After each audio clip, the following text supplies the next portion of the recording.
En el bloque anterior analizábamos en detalle la política exterior que está llevando adelante Javier Milei y los últimos sucesos en relación a eso. Vamos a meternos de lleno ahora en lo que pasa acá, dentro del país, que la semana, como les decíamos, abundó en noticias en ese sentido y estamos a la espera del mensaje con el que el presidente va a abrir el año de sesiones ordinarias del Congreso, su discurso ante la Asamblea Legislativa. Vamos a hacer contacto con Lucas Romero, que es un analista político, director de la consultora Sinopsis. Es muy interesante siempre escuchar su mirada porque tiene una percepción muy aguda sobre todos estos temas. Hola Lucas, ¿cómo estás? Gracias por este contacto con Voz y Voto. Hola Florencia, un placer. ¿Cómo andan ustedes? Bueno, Lucas, arranco preguntándote, porque acá en la semana tuvimos en la polémica en relación a todo este impacto del escándalo con las criptomonedas en la figura de Javier Milei, entre el oficialismo provincial, por lo bajo, digamos, se difundieron algunas encuestas que mostraban un deterioro importante de la figura del presidente, de la adhesión, de la mirada positiva de la figura, aquí en Córdoba, que es una plaza donde tiene mucho apoyo Javier Milei. Había una encuesta que decía algo así que había perdido como 10 puntos de adhesión y se atribuía eso al impacto del criptoescándalo. Los sectores libertarios locales desmintieron eso completamente, dicen que son encuestas hechas, digamos, a pedido de alguna manera y que no es para nada así. Es muy interesante saber, vos que estás en este tema, haces encuestas también, bueno, desde tu punto de vista y de lo que has podido indagar, ¿cuál ha sido hasta ahora el impacto de toda esta situación aún no esclarecida con la criptomoneda Libra en la figura de Milei? Bueno, primero pongámosle un marco al asunto, porque claramente es la primera gran crisis que enfrenta este presidente en su vínculo con la ciudadanía. Esta crisis, este escándalo del Libra Gate o del Crypto Gate, como se ha denominado en los medios, se ha transformado en un escándalo muy peligroso para el gobierno porque no solo porque es innegable la responsabilidad objetiva del presidente en este hecho, en la estafa, su participación a través del tuit, sino porque hasta se puede sospechar de la responsabilidad subjetiva del presidente, y esto afecta estructuralmente tres planos muy relevantes de la autoridad presidencial, que son la credibilidad, la honestidad y la inteligencia de este presidente. El presidente ha quedado en una situación en la que para verlo inocente hay que verlo muy tonto, y eso es muy peligroso para la mirada que la gente puede tener sobre la máxima autoridad política del país. Entonces, ¿qué es lo que nosotros registramos? Nosotros terminamos nuestro estudio nacional de opinión pública de febrero, unos días antes del escándalo. Lamentablemente, tenemos registros anteriores al evento, estamos esperando tener nuevos registros. Lo que sí estamos haciendo en Sinopsis es monitorear la conversación pública digital, que es el ámbito hoy donde los argentinos, donde la gente, los ciudadanos conversan sobre su realidad política, su convivencia social y democrática. Y ahí lo que registramos, sobre todo ese fin de semana del evento, el sábado posterior al tuit, el domingo posterior, es un pico histórico de menciones a Javier Milei en la conversación pública digital global. Fuimos a analizar toda la conversación pública, incluyendo el exterior. Un pico histórico que triplicó o cuadruplicó los picos de menciones a Javier Milei en los últimos 12 meses que habíamos registrado. Es decir, momentos de mayor mención a Milei fueron triplicados o cuadriplicados en términos de menciones en este evento. Es decir, se habló mucho de Javier Milei y se habló mal de Javier Milei. ¿Qué es lo que identificó nuestra plataforma de análisis de la conversación pública digital? Bueno, que casi el 80% de las menciones tenían sentimientos negativos, es decir, eran menciones con interpretaciones o referencias negativas al hecho. Entonces, no me sorprende que Milei acuse recibo en las encuestas en términos de imagen, porque las explicaciones que el presidente ha dado han sido explicaciones muy pobres, muy endebles, muy livianas en términos de ofrecer explicaciones a este involucramiento que ha tenido el presidente en esta estafa, y la reacción del gobierno ha sido la de fugar hacia adelante, tratar Sí. de poner otros temas en la agenda pública y tratar de olvidar el asunto como si no tuviera otra respuesta para dar que la que dio el presidente. Entonces, esta ausencia de explicaciones me parece que pudiera afectarlo en términos de imagen. Veremos en nuestros próximos registros, ¿no? Bueno, un poco eso te quería preguntar. ¿Qué pasa ante esa situación, ante el modo que viene manejando toda esta crisis? si eso es efectivo o no, cómo va a terminar esto, cómo va a seguir, si él tiene posibilidad de lo que haya sido erosionado, ¿no?, en su imagen, repuntarlo por esta vía de fugar hacia adelante, fingir demencia, dicen otros. ¿Es un camino factible en términos de eficacia comunicacional o no? ¿O hay que encarar de otra manera? Más allá de lo que corresponde en el plano institucional, que debería ser investigado correctamente y demás. Bueno, veremos qué dice el presidente hoy en la inauguración de sesiones ordinarias, un hecho importante, así que puede hacer algún tipo de referencia. Yo digo, va a ser innegable que este hecho condicione la forma en que la gente mira a Javier Milei a partir de él, ¿no? Seguramente ese hecho va a estar presente en la mirada que la gente tenga, y aún con falta de explicaciones suficientes sobre si Milei tuvo o no algún tipo de responsabilidad o algún tipo de interés detrás de ello, eh, la gente puede ser que incorpore este hecho y aún así siga viendo o teniendo una imagen favorable de Milei. Esto no significa que Milei va a perder el 100% de su imagen pública frente a la ciudadanía con este hecho. ¿Por qué? Bueno, porque este es un contexto de opinión pública, el contexto social, político y económico que rodea todo este proceso político, es un contexto que está fuertemente condicionado por el proceso económico. Sí, La sociedad argentina fue a votar en octubre y en noviembre del 2023, traumatizada por la inflación, aterrorizada por el deterioro del contexto económico y reclamando con urgencia soluciones económicas. Y este es un presidente que en esa faceta, en ese plano, si bien es discutible con matices, digamos, si esto es sostenible o no, lo que el programa económico está logrando, está demostrando algunos resultados que pudieran ayudar a construir la percepción pública de que la economía se está solucionando o que la claro. economía está yendo en buen camino, ¿no? La baja de la inflación, la estabilidad macroeconómica, el dólar calmo, son quizás los argumentos que ayudan a entender por qué este presidente, habiendo hecho lo que hizo en materia económica, que es un ajuste muy profundo, produciendo padecimientos en la opinión pública al comienzo del ciclo, ha sostenido niveles de apoyo.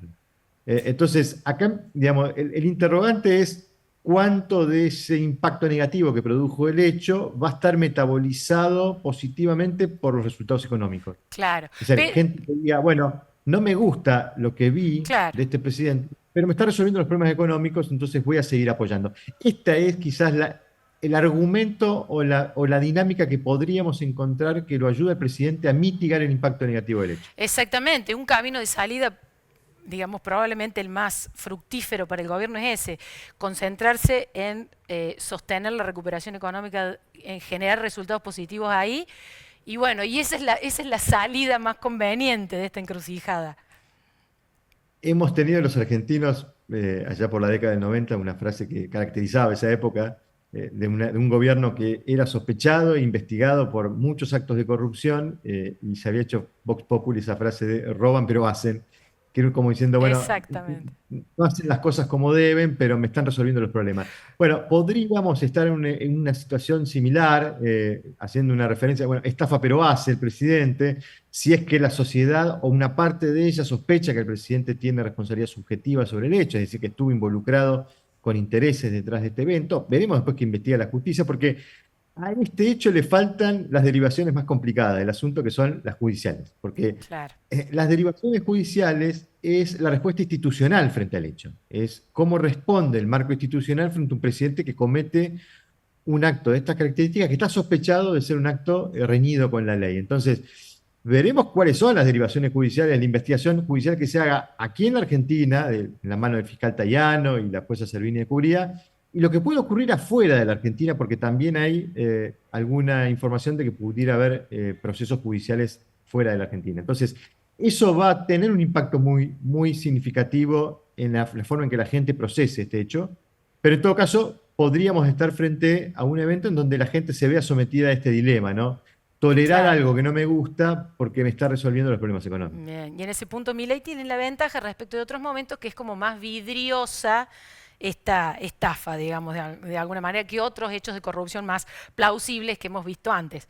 Pero te quiero preguntar sobre otro hecho fuertísimo en términos políticos de la semana, que fue esta movida del gobierno para la designación por decreto de 2 jueces para la Corte Suprema de Justicia. Uno de ellos, Ariel Lijo, muy cuestionado. la situación del otro, García Mansilla, empezó como a tramitarse de otra manera en la Corte, pero ¿vos qué lectura haces del impacto que esto pueda tener en términos políticos y en términos de imagen para el gobierno? Bueno, es interesante porque si esta entrevista, Florencia, ocurrió el 10 de diciembre de 2023 y vos me preguntaras cuál es el principal interrogante que tenés frente a este ciclo que se inicia, yo te diría, bueno, la principal pregunta es que no sé cómo va a ser mi ley para gobernar. ¿Por qué? Porque el resultado electoral produjo un resultado, una configuración del sistema muy, muy poco funcional o disfuncional para que el sistema funcione, con un presidente en hiperminoría, con pocos recursos para tomar decisiones frente a un desafío económico muy complejo. Bueno, la respuesta, a 14 meses, 15 meses de gobierno, ya tenemos una respuesta que es, bueno, este gobierno ha llevado sus facultades al límite del marco institucional y para algunos hasta incluso sobrepasando los límites o extralimitándose en el uso de facultades. Tenemos el antecedente de ese polémico decreto 70-2023 del inicio del ciclo. Es un presidente que está gobernando por segundo año consecutivo sin un presupuesto aprobado por el Congreso, es decir, con extrema discrecionalidad presupuestaria. Y ahora le suma este evento, este elemento de designar jueces de la Corte Suprema en comisión a través de un decreto simple, que es una facultad bastante discutida en la doctrina respecto de si efectivamente es así o no, sin el acuerdo del Senado, si puede el presidente designar jueces de la Corte, pero independientemente de esa discusión constitucionalista, es una decisión que carece de toda la legitimidad que se requiere para un lugar tan relevante como juez de la Corte Suprema. Entonces, uno lo que está viendo es a ese presidente tratando de resolver ese desafío sistémico, es decir, como gobierno, y esto pudiera mellar en la legitimidad con que la opinión pública vea la acción de gobierno. Entonces, no es un tema sencillo, es un tema muy delicado. Yo creo que todos estos aspectos que estoy señalando hacen a una mala calidad institucional para el funcionamiento de este ciclo, de este gobierno. Y lo mejor que puede hacer el gobierno es tratar de ir a buscar los acuerdos para que estas designaciones, aún siendo efectivas, porque una de ellas ya se ha efectivizado porque las autoridades del Poder Judicial le han tomado juramento a uno de ellos y veremos qué ocurre con el hijo la semana que viene, pero aún de ocurrir, el gobierno va a necesitar el acuerdo del Senado para legitimar esta decisión, porque de vuelta, puede ser que sea legal el procedimiento, pero es muy cuestionado desde la legitimidad y eso hace que, bueno, veamos a un presidente que aún no pudiendo gobernar, porque gobierna en hiperminoría, empieza a querer imponer sus decisiones y esto pudiera afectar, de vuelta, insisto, la legitimidad con que la opinión pública ve la acción de gobierno. Claro, y te hago la última pregunta. Respecto de la oposición, bueno, la gran ventaja de Milei se repite mucho es que no tiene a alguien al frente, digamos, alguien competitivo en la misma magnitud que él está. ¿Algo de eso ha cambiado en este último tiempo con justamente esto que vos planteabas, la característica de algo inédito, con una magnitud inédita, el escándalo de la criptomoneda, el primer gran golpe al gobierno? ¿Algo de eso ha cambiado?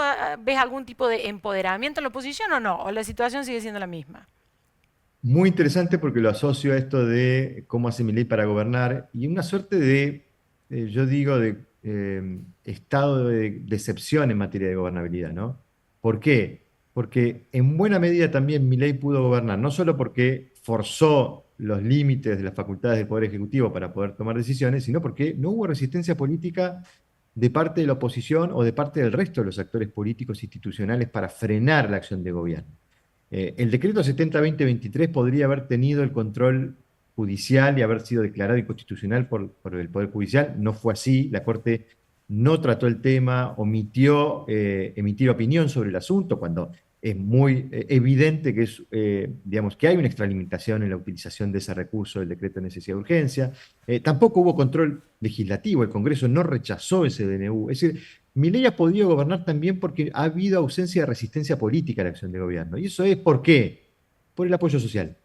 Porque Claro. el resto de los actores tienen miedo a oponerse o a ponerle resistencia a la acción de gobierno por verse afectados por lo que la gente o la opinión pública pudiera pensar de esa obstrucción de la acción de gobierno. Entonces, este hecho del escándalo Libra, yo creo que habilita a la oposición a ejercer un tipo un poco más intenso de oposición política, de resistencia política. Veremos qué ocurre a partir de ese hecho, porque podríamos tener un Congreso que empieza a ofrecerle otro tipo de resistencia y esto condicionar un poco ese estado de excepción que venimos viendo en materia de gobernabilidad. Entonces yo te respondería, ahí probablemente lo que veamos es una respuesta gradual. No vamos a ver una oposición que se le va a poner en firme al gobierno, pero sí podemos ver que empieza a crecer un poco la resistencia política que la oposición le ofrece a este presidente. ¿Por qué? Bueno, porque la gente pudiera empezar a ver un poquitito menos bien al presidente a partir de estos hechos, en particular de este hecho tan escandaloso. Entonces, esa es la forma en que podría el hecho repercutir en que la oposición pueda ofrecer más resistencia política, se sienta más legitimada para ofrecer resistencia política a un presidente que ya pudiera empezar a gustar un poquitito menos a toda esa gente que venía apoyando a este presidente, ¿no? Bien. Bueno, Lucas, muchísimas gracias. Siempre un placer escucharte. Bueno, ya te tendremos nuevamente acá en Voz y Voto, si así lo querés, porque siempre, siempre es muy enriquecedor. Muchas gracias. Claro que sí, será un placer. Un beso grande, Florencia. Bien. Y gracias a ustedes, pero no se vayan porque ya volvemos. Un pequeño corte y volvemos.